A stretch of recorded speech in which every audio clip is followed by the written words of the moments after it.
الخير. السلام عليكم. السلام عليكم. السلام عليكم يا الشيخ. وعليكم السلام ورحمه الله وبركاته. اتفضلي. لو سمحت حضرتك، انا كنت عامله عمليه تسليك في دراعي الشمال. عمليه ايه؟ تسليك. عندك مشاكل في الشريان. في الشريان. وبعدين بعد فتره كده جيت وقعت على دراعي، ما قدرتش احركه ولا ورا ولا قدام. الف سلام عليكم. الله يسلمك. المهم الدكاتره دلوقتي انا حاليا بعمل حجامه.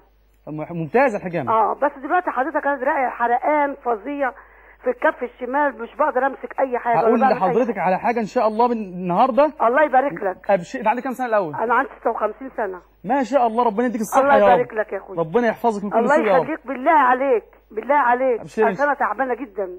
حاضر. الله يبارك لك. بدل قلت بالله عليك، انا هقول لك على حاجه النهارده ان شاء الله هتريحك ان شاء الله.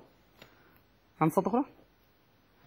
طبعا الرازي الرساله اللي عملها طبعت باللاتينيه وترجمت إلى اليونانية والفرنسية والإنجليزية، كما أنه أول من قام بعمل تجارب على الحيوانات، حيث قام تجربة تأثير أملاح الزئبق على القرود، كما أنه أول من استعمل القساطر غير المعدنية وأمعاء الحيوانات كرباط في العمليات الجراحية.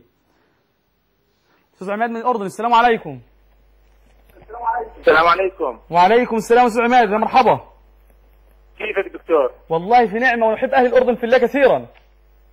الحمد لله، الله يبارك فيك. أسأل الله يبارك في عمرك. عندي مشكلة، عندي غضروف صغير بين السادسة والسابعة بالرقبة. فين؟ في الفقرات يا أستاذ عماد. تفضلوا. أستاذنك بس يوطي التلفزيون الأول. إن شاء الله. تفضل دكتور. السؤال الأول، عمر حضرتك كم سنة؟ عمري 37. أسأل الله أن يبارك في عمرك. الوزن أخباره إيه؟ نحيف ولا سمين؟ وزنك دكتور؟ وزنك يميل إلى 83. طولك كام؟ 180 تقريبا، 178. طيب الغضروف جالك كنت بتشيل شيء ولا ايش اللي صار؟ تعرضت لجهد معين، وثاني يوم بلشت اشعر بتنمل بايدي وكذا. اسال الله ان يعافيك. اسال الله ان يعافيك يا اخي الحبيب. يا استاذ عماد. استاذ عماد. تفضل. ان شاء الله تابع الحلقه اليوم وابشر ابشر ابشر ابشر ابشر ابشر ان شاء الله عز وجل. عايز اقول لكلاب الغرب ان احنا اسيادكم من البدايه، وهنا يمكن بيحضرني كلام الامام ابن القيم وهقراه عليكم النص بالظبط يعني رحمه الله. طب ناخد الاول. السلام عليكم ورحمه الله وبركاته. وعليكم السلام ورحمه الله وبركاته. يا مرحبا. دكتور حسن انا كلمت حضرتك كتير قوي بخصوص ابني والكهرباء. طب عنده كام سنه؟ اسمه ايه ابنك الاول؟ حسين. ربنا يا رب يبارك لك فيه يا رب. ربنا يخليك. عنده كام سنه؟ عنده 16 سنه وبياخد بقاله انتجراتول 200، وهو يعني هو تحسن، بس احنا بنقول ما هي حاجه عاوزين نفهم حاجه بس مهمه جدا. ان الدباكين والتجراتول ده مش علاج. مهدئ. ده مهدئ. وهو بيزود المبالغ طين عشان ما فاهم حاجه زي كده. بس ان شاء الله ابشر. هقول لحضرتك حاجه للكهرباء النهارده نتيجتها 100% ان شاء الله عز وجل. ابشر ان شاء الله. اتصال اخر. السلام عليكم ورحمه الله وبركاته. السلام ورحمه الله وبركاته. ازيك يا خالد؟ السلام عليكم. الله يبارك فيك. ربنا يحفظك. اتفضل يا اخي الحبيب. ربنا يبارك فيك. والله كان عندي ولد عنده 4 سنين، واخد بال حضرتك؟ تمام. عنده ديدان دايما وامساك. ديدان معويه. ابشر ابشر. هقول لك على حاجه النهارده ان شاء الله هتقضي على جميع انواع الديدان اللي موجوده عنده ان شاء الله. حاضر ابشر ان شاء الله. اتصال اخر. السلام عليكم ورحمه الله وبركاته. السلام عليكم ورحمه الله وبركاته. وعليكم السلام. لو سمحت يا دكتور. اتفضلي يا حاجه. انا عندي بتاع الروماتايد بتاعي عنده. طب استاذن بس حضرتك في الاسم الاول ايه؟ امل. ربنا يحفظك. طيب سن حضرتك كام سنه يا استاذ امل؟ 29. ربنا يحفظك ويبارك فيك. طيب الموضوع الروماتويد عندك بقاله كام سنه؟ انا ما كنتش اعرف ان انا عندي، انا كان بيجيني وجع في الفخذه من ورا. وبعدين بعد كده رحت كشفت فقالوا لي ان عندي ما اعرفش العمود الفقري قالوا له ايه، لا عنده اعتواج، لا مش عارفه. يعني قعدت لك حوالي سنتين. انا ده حال اي واحد عنده روماتويد يقعد له سنتين 3 يبحث عند الاطباء، والاطباء ما يعرفوش يشخصوا حالته خالص. طب السؤال اللي هصرحه لحضرتك دلوقتي يا استاذ امل قطع للاسف. راشد. السلام عليكم استاذ راشد. استاذ راشد اتفضلي. السلام عليكم. اتفضلي. لو سمحت يا دكتور، اتفضلي. انا وزوجي عملنا تلقيح مجهري من حوالي سنه. فحصل تسليك ايه؟ تسليك انابيب؟ نعم. حضرتك بتقولي عملت ايه؟ تلقيح مجهري. تلقيح مجهري. ايوه. امم فحصل مشكله لما فتحوا عند زوجي، لقوا ان قالوا له ان في ضمور في الخصيه. حضرتك المشكله عند زوجك؟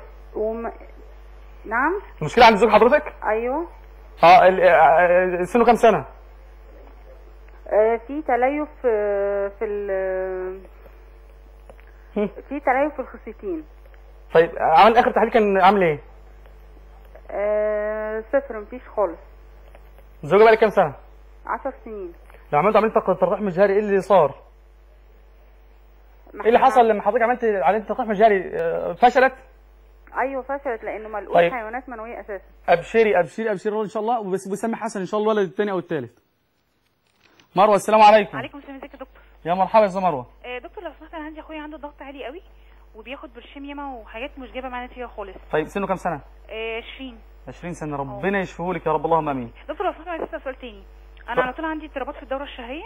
تمام. وفي مغص على طول في اسفل البطن ومع اصوات غريبه. طب السؤال بس لحظه بس عشان بس ما نتلخبطش. بالنسبه للضغط العالي هقول لك على وصفه ان شاء الله يستخدمها من النهارده ويبطل الحبوب اللي بياخدها، ان شاء الله هيتحسن مع قياس الضغط، هيتحسن ان شاء الله. بالنسبه لحضرتك عندك دواء غير منتظمه كام سنه؟ السلام عليكم. الاتصال قطع ولا ايه؟ السلام عليكم. للاسف الاتصال قطع للاسف الشديد. استاذ امل السلام عليكم.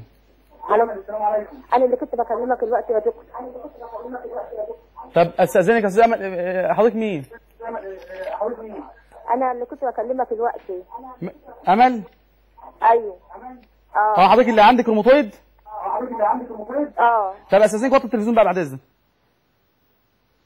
سامعاني كده؟ دكتور 80.